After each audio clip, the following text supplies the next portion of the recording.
Ko'chani oxiriga keldim. Diditdenchi? Didit. Erga bo'lmasa. Bilmayman, ajrashaman, jonim. Hey!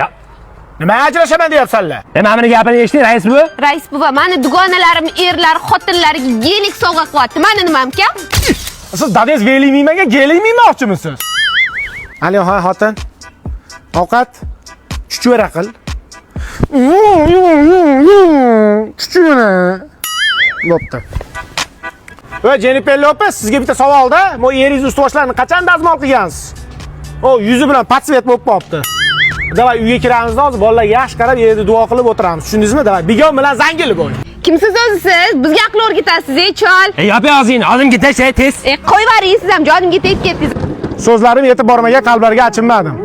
So'zlarimga achindim.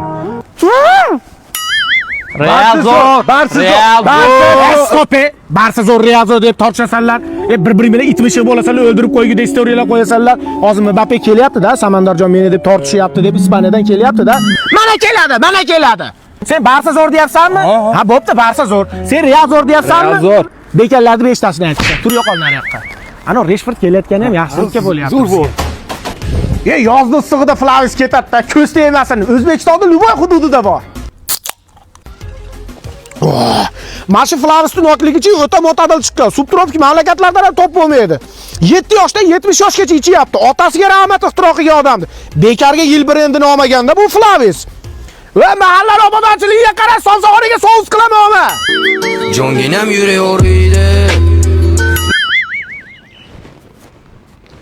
Beparosat. Seni itarar ekan. Kim? Men.